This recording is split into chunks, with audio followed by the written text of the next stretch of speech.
어느 교회 홈페이지에 어느 교인이 목사님에 대해서 쓴 글이 있어 소개합니다. 제목은 주의가 산만한 목사님. 우리 교회 목사님은 주의가 정말 산만합니다. 그런데 특별히 목사님이 장로님들과 함께 서 있을 때는 더욱더 그렇습니다. 왜냐하면 목사님의 체구는 매우 왜소하기 때문이고요, 주변에 서 있는 장로님들의 모습은 산같이 보이기 때문입니다. 그래서 목사님이 함께 장로님과 서 있으면 목사님의 주의가 산만해집니다. 그뿐만 아닙니다. 사모님도 역시 산만한 체구를 갖고 있습니다. 그래서 교회에서도 집에서도 주의가 산만한 우리 목사님, 하지만 나는 우리 목사님을 사랑합니다 라고 이렇게 적었습니다. 목사님을 사랑하는 마음이 아마 느껴지는 것 같습니다. 그런데 우리는 살아가면서 사실 내 안에 많이 비워야 될 것도 있고 채워야 할 것도 많이 있는 것을 느끼며 살아가게 되는데요, 비움이라는 이 단어는 기독교라기보다는 사실 불교에서 많이 듣는 이야기 아닌가라고 이렇게 말씀하시는 분들이 있을 수 있습니다. 그런데 비움이란 불교만 있는 것이 아니라 사실 모든 종교도 있고요, 특별히 예수님께서 이 비움으로 이 땅 가운데 오셨다는 것을 사도 바울은 말하고 있는데, 빌립보서 2장 7절부터 8절에 있는 말씀에 보면 오히려 자기를 비워 종의 형체를 가지사 사람들과 같이 되셨고 사람의 모양으로 나타나사 자기를 낮추시고 죽기까지 복종하셨으니 곧 십자가의 죽으심이라 라고 고백하고 있습니다. 즉 자기를 비워 이 땅 가운데 오신 예수님, 그 자기를 비우기까지 예수님께서 어떠한 희생 혹은 또 어떠한 마음으로 이 땅 가운데 오셨는지를 우리 가운데 말해주고 있는 것이죠. 특별히 예수님은 이런 마음이 비어있는 사람들의 목소리를 들으시고 또한 그들 가운데 또 역사하시고 함께 하신 것을 볼 수 있는데, 그 대표적인 예 중에 하나가 바로 소경 바디메오의 이야기입니다. 사실 바디메오는 가진 것이 아무것도 없지만 그가 예수님께 소리 높여 부르짖었을 때에 그는 자기의 모든 것을 더 내려놓고 예수님을 찾은 것을 보게 됩니다. 또 로마의 백부장이 예수님께 자기의 종을 고쳐달라고 이야기할 때에 그는 자기가 갖고 있는 신분과 권세와 능력을 다 비워놓고 예수님을 찾아와 예수님께 자기 종의 병을 고쳐달라고 이야기하자 예수님께서 마음에 크게 감동이 되어 그를 칭찬하신 것을 보게 됩니다. 그러나 일반적으로 많은 사람들이 자기 자신을 비우며 살아간다는 것은 쉽지 않다고 이야기합니다. 그런데 살아가면서 우리는 비우는 노력만 해야 되는 것이 아니라 더 중요한 것은 채우는 건데, 우리가 비우고 난다면 반드시 무언가로 채우게 되어 있고 채워야 합니다. 그런데 이때 무엇을 채우냐라는 것이 중요하죠.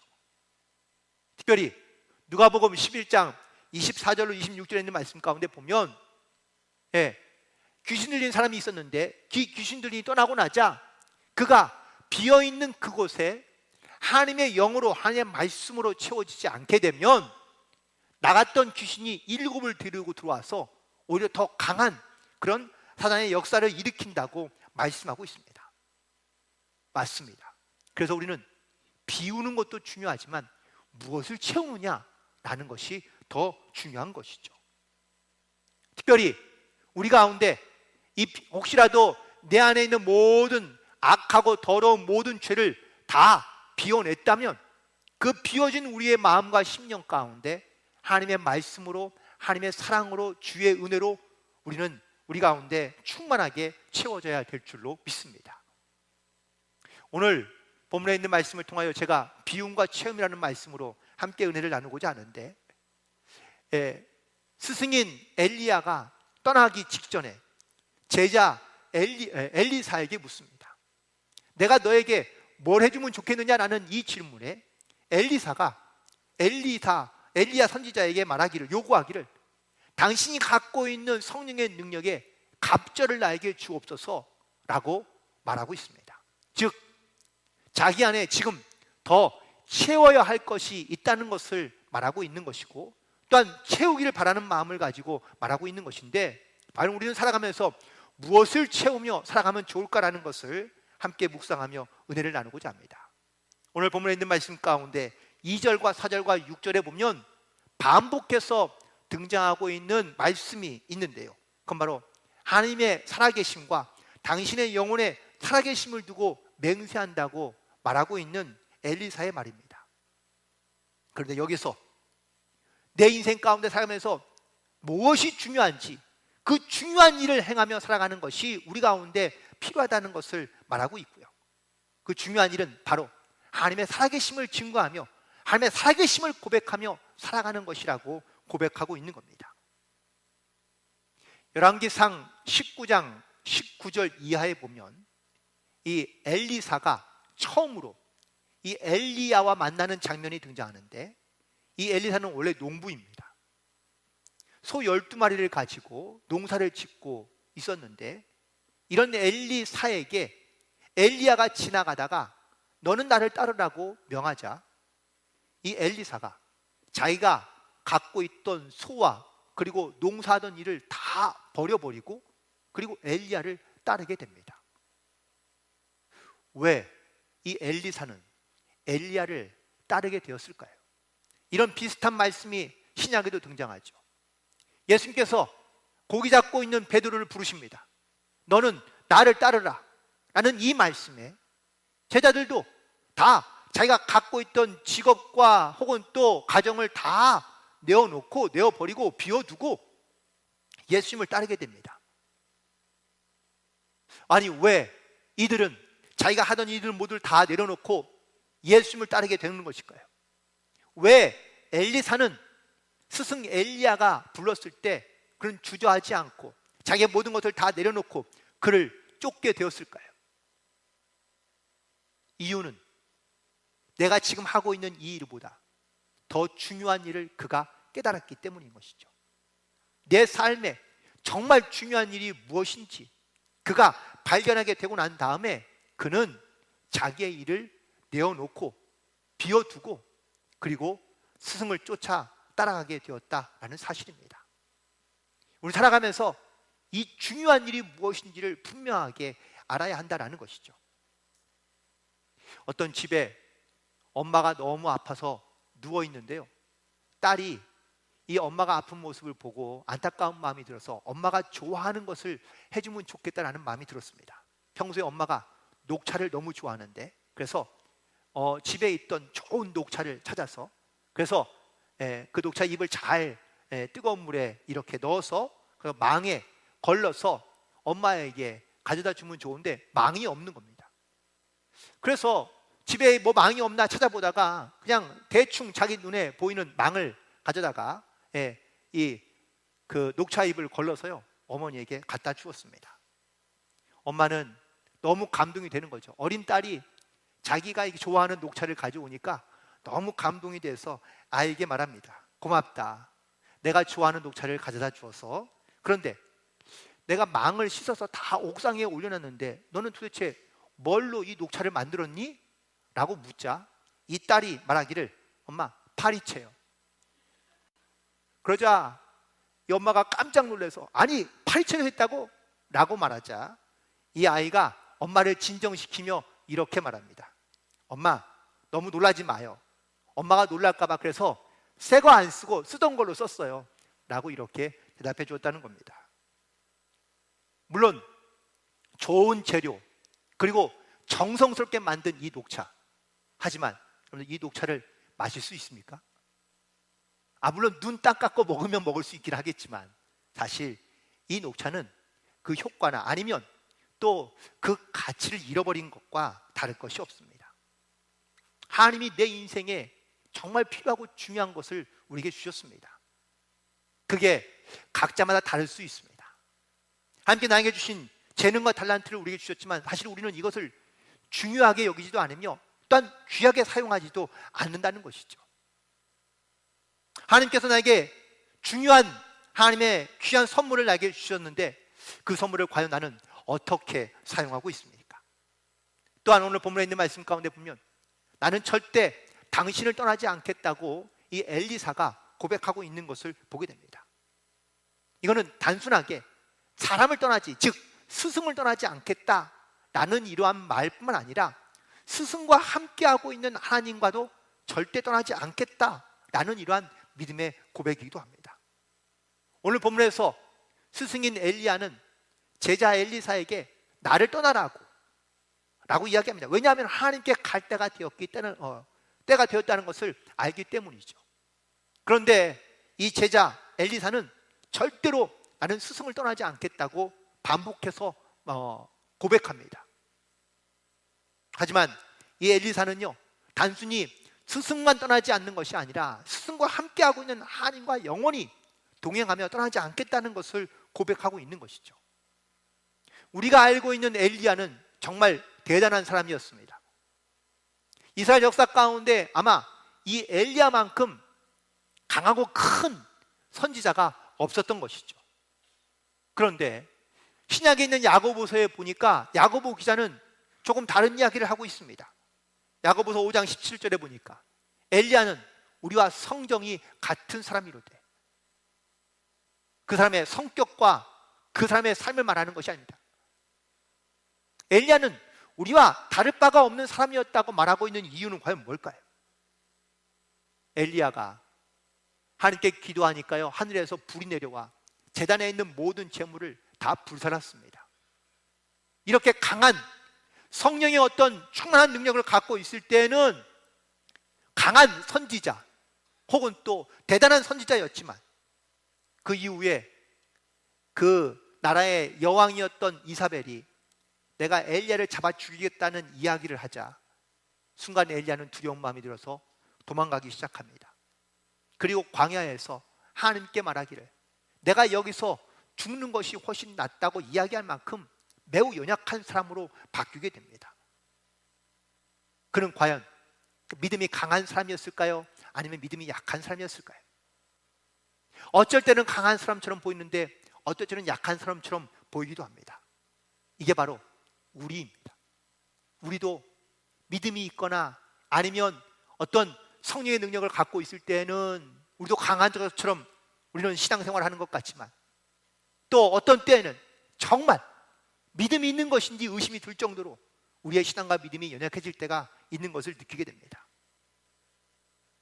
이 말은 저는 성령의 감동과 바로 성령의 충만에 대한 차이라고 생각해 보게 되는데요. 베드로가 성령의 감동을 받으니까 예수님께서 나를 따르라 명하시니까 모든 것을 다 내어버리고 예수님을 따릅니다. 그러니까 성령의 감동이 되니까 예수님을 고백하는데 주는 그리스도시요 살아계신 하나님의 아들이라고 고백합니다. 또 어느 순간 감동되니까 제 아들은 다 예수님을 버려도 나는 절대 예수님을 버리지 않겠다고 예수님 앞에 결단하고 혹은 또 고백합니다. 그런데 그 감동이 오래 가거나 아니면 끝까지 갔나요? 아닙니다. 감동은요 금방 왔다가 식어지기도 하고 사라지기도 한다는 것이죠. 결국 베드로는 예수님을 배신합니다. 그런데 이랬던 베드로가 언제 달라집니까? 성령의 감동이 아니라 성령의 충만함을 받고 나니까 그의 삶이, 그의 인생이 달라지게 되는 것을 보게 됩니다. 우리는 살아가면서 수도 없는 하나님의 감동을 받으며 살아갈 때가 있습니다. 그런데 감동만으로는 안 됩니다. 성령의 감동은 어느 순간에는 내가 담대한 믿음을 갖고 있는 것 같지만 또 어느 순간을 만나면 나는 믿음을 잃어버리고 그리고 하나님을 생각하지 못한 채 인간적인 생각으로 살 때가 많이 있다는 것이죠. 바라고나기는 사랑하는 모든 성도들이 성령의 감동을 넘어 성령의 충만함으로 나아갈 수 있는 그런 성도들이 되시기를 주님의 이름으로 간절히 축원을 드립니다. 특별히 이번 부흥에 기도를 잘 준비하며 이런 성령의 감동으로만 역사하는 집회가 아니라 성령이 충만하여 하나님의 사명을 잘 감당하며 나아갈 수 있는 그런 귀한 집회가 되기를 간절히 소망합니다. 그런데 오늘 본문에서 이 엘리사가요, 스승 엘리야에게 말하기를, 나는 이것이 이 은혜가 필요하긴 하지만 이게 한 번의 은혜가 아니라 갑절의 은혜, 더 큰 은혜가 필요하다는 것을 강하게 고백하고 있는 것을 보게 됩니다. 그렇다면 이 갑절의 은혜는 과연 뭘까? 그건 바로 강한 생명력, 그리고 또한 간절히 사모하는 마음을 의미하고 있는 겁니다. 사실 엘리야는 뭐 좋은 집안이나 배경에서 태어난 사람이 아닙니다. 그는 신학적인 배경도 별로 없는 사람입니다. 배움이 약한 사람입니다. 그런데 그가 이 엘리야 선지자의 뒤를 이어 이스라엘 백성들을 이끌어갈 만한 능력이 있을까요? 실력이 있습니까? 없는 겁니다. 그러니 두려운 마음이 생길 수밖에 없는 것이죠. 그래서 할 수만 있다면 이 엘리사는 스승이 갖고 있는 능력의 갑절 그 이상이 필요했던 것이죠. 그런데 사람이 능력만 갖추면 모든 일을 다 할 수 있을까요? 놀랍게도 성경은 이렇게 말씀합니다. 고린도전서 1장 27절인데 하나님께서 세상에 미련한 것들을 택하사 지혜 있는 자들을 부끄럽게 하시고 세상에 악한 것들을 택하사 강한 것들을 부끄럽게 하신다고 말씀하고 있습니다. 그런데 이렇게 하시는 이유가 있습니다. 왜냐하면 세상에 살아가는 사람들이 육체의 것으로, 자기가 가진 것으로 하나님 앞에 혹은 모든 사람 앞에 자랑할 수 없게 하기 위하여 하나님께서 약한 자들을, 미련한 자들을 택하여 오히려 강한 자들을, 지혜 있는 자들을 부끄럽게 하신다는 겁니다. 이게 바로 하나님께서 우리를 강하게 역사하시고 또 우리 가운데 함께 하시는 이유인 것이죠. 탤런트 김수미 씨가 쓴 자서전 가운데 있는 내용인데요, 7살 때의 경험을 이야기해 주고 있습니다. 어느 날 아버지가 자기에게 송아지를 맡겼습니다. 이 송아지는 이 집안에 살림 미천이 있죠. 특별히 송아지를 맡기면서 딸에게 이렇게 얘기합니다. 이건 네 언니가 시집갈 때 쓸 미천이니까 잘 키워라 라고 말해 주었습니다. 그래서 이 송아지를 데리고 와서 내 풀을 먹이고 있는데 갑자기 날씨가 안 좋아지더니 번개가 치자 이 송아지가 놀란 겁니다. 송아지가 날뛰기 시작하고 막 뛰어다니기 시작하자 이 7살짜리 소녀가 이 송아지를 과연 붙잡을 수 있을까요? 그런데 그 송아지를 붙잡았던 줄을 놓지 않고 땅에 질질 끌려다니는 겁니다. 그럼에도 불구하고 놓지 않는 겁니다. 이 광경을 본 아버지가 딸에게 입니다. 야, 밧줄을 놔! 라고 이렇게 소리치자 이 7살짜리 소녀가 말하기를, 아버지 못 놔요, 못 놔. 이걸 놓으면 언니 시집 못 가요 라고 이렇게 말하며 끝까지 그 줄을 붙잡았다는 겁니다. 여러분, 우리는 과연 살아가면서 어떤 인생의 줄을 잡고 있습니까? 여러분이 붙잡고 있는 줄은 강하고 든든한 줄이며 혹은 또 안전한 줄입니까? 그런데 안전한 줄을 잡는 것보다 내가 이 줄을 끝까지 붙잡을 수 있는 그러한 간절한 사모하는 마음이 나에게 있느냐라는 겁니다. 우리는 신앙과 믿음의 줄을 붙잡고 있지만 언제라도 놓을 수 있는 그러한 마음을 갖고 살아간다면 과연 우리가 믿음과 신앙으로 온전하게 살아갈 수 있을까? 그러므로 지금 여러분이 붙잡고 있는 그 줄, 강하고 담대한 믿음을 가지고 또한 영원히 놓지 않는 그러한 믿음의 줄을 붙잡고 나아갈 수 있는 성도들이 되시기를 간절히 소망합니다. 창세기 32장에 보면 야곱이 등장하는데 이 야곱이 형을 만나기에 앞서서 야곱 강가에서 천사와 씨름하고 있는 장면이 등장합니다. 그런데 이 천사가 갈 시간이 돼도 놓아주지 않자 천사가 이 야곱의 허벅지 관절을 칩니다. 이 관절이 어그러지게 됩니다. 어긋나게 됩니다. 얼마나 고통스러웠을까요? 그런데도 불구하고 야곱은 이 고통 중에서도 이 천사의 발을 놓지 않습니다. 붙잡고 놓지 않는 이유는 과연 뭘까요? 단순히 자기 생명의 보존을 위해서입니까? 아닙니다. 자기만이 아니라 모든 식구를 위한 것이죠. 그에게는 그만큼 절실한 하나님의 보호하심과 인도하심이 필요했다는 것이죠. 그런데 현대를 살아가는 많은 사람들은요, 너무 편한 시대, 너무 쉽게 무언가를 얻을 수 있는 시대가 되자 우리에게는 절실함이 사라져가고 있는 것을 느낄 때가 많습니다. 여러분들, 신앙과 믿음에 대한, 말씀에 대한, 기도에 대한, 하나님의 은혜에 대한 절실함이 과연 있습니까?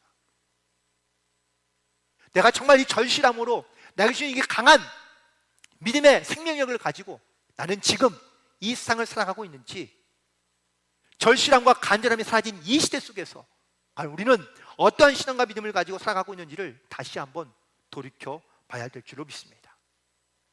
그리고 우리에게 갑절의 은혜가 필요한 이유 두 번째는 바로 세상이 더 악해져 가기 때문입니다. 엘리야와 엘리사 시대의 세상은요, 악한 시대였다고 기록되어져 있습니다. 하나님 보시기에 악한 시대였습니다. 그래서 이방신을 섬기며 악한 일을 행하기를 주저함이 없이 행하던 그런 시대, 그래서 하나님께서는 노하셔서 이 시대를 멸망시키고자 했던 것이죠. 특별히 이 시대를 이끌어가야 될 영적인 지도자로서 엘리사는 그래서 하나님의 갑절의 은혜와 능력이 절실하게 필요했던 겁니다. 사도 바울은 이런 시대를 향하여 바로 하나님의 전신갑주를 취하라고 에베소 6장 11절과 12절에서 말하고 있습니다.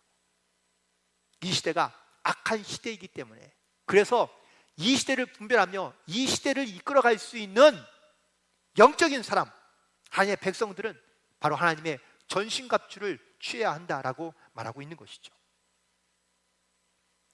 미국의 전 세계적으로 가장 유명한 대학 중에 하나가 바로 하버드 대학인데요, 이 하버드 대학에 수많은 총장들이 있지만 이 하버드를 지금의 하버드로 만든 아주 유명한 총장이 있습니다. 그의 이름은 찰스 윌리엄 엘리엇인데, 그런데 그는 35살에 이 학교 총장이 되어서 만 40년 동안 하버드 대학의 총장으로 지내게 됩니다.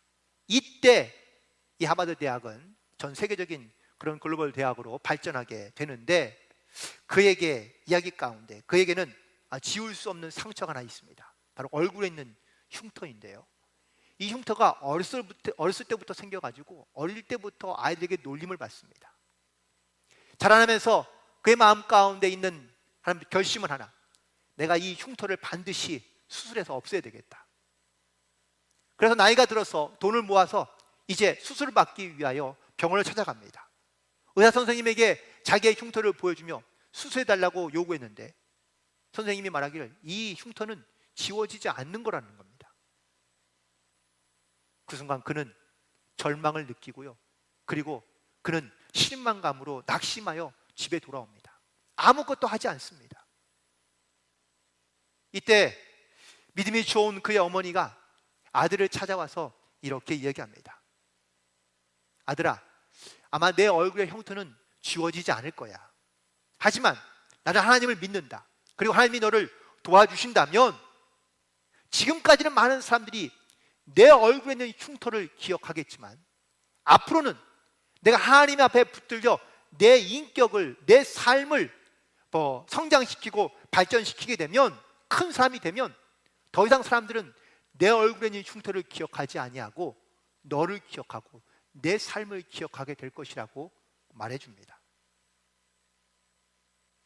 이날 어머니에게 들은 이 말을 들은 엘리엇은요, 그때부터 자기의 얼굴에 있는 흉터보다 자기의 삶과 자기의 인격을 만들어가는데 그는 힘을 쓰게 된 것이죠. 그래서 그는 젊은 35살의 나이에 하버드 대학의 총장이 되었고요, 총장이 되고 난 이후에 그는 사람을 쓸 때마다 외모를 보는 것이 아니라 그 사람에 있는 중심을 보고 그 사람의 인격을 보고 사람을 채용하게 되었고, 그리고 그렇게 됨으로 말미암아 이 대학은 아주 훌륭한 대학으로 성장하게 되었다는 사실입니다. 사람에게 있어서 가장 중요한 것은 과연 뭘까요? 생명 아닙니까? 그런데 우리는 그 생명을 보려고 하는 것이 아니라 그에 나타나고 있는 겉모습, 외모, 혹은 사람은 누구나 다 사실 상처나 흉터를 가지고 살아가는데 이 상처나 흉터에 너무 우리가 집착하여 정말 중요하고 또한 가장 소중한 것을 우리가 잃어버리며 살고 있다라는 사실입니다. 말씀을 정리하면 이 시대가 점점점 악한 시대가 되어가고 있다고 이야기합니다.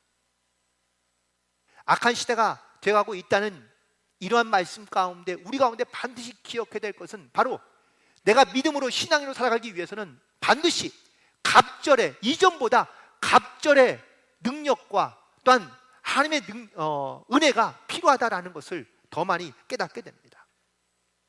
영적인 수준, 우리의 믿음의 수준이 그냥 계속 머물러 있다면 세상은 점점 변해가며 악해져 가고 있다고 얘기하는데 나만 그곳에 머물러 있다면 과연 우리가 내가 지금 갖고 있는 믿음과 신앙으로 이 세상을 이겨내고 또한 이 세상을 극복해 갈 수 있을까?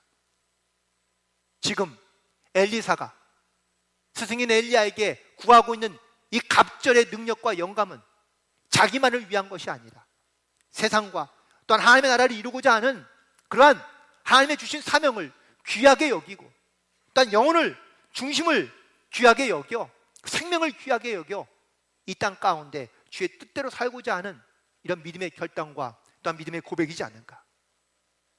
나를 비우되 하나님의 것으로 충만하게 채워 변하지 않는 믿음을 가지고 변해가는 이 세상 가운데 갑절의 능력을 가지고 하나님의 뜻과 주의 나라를 아름답게 세워가는 그러한 복된 성도들이 되시기를 주님의 이름으로 간절히 축원을 드립니다.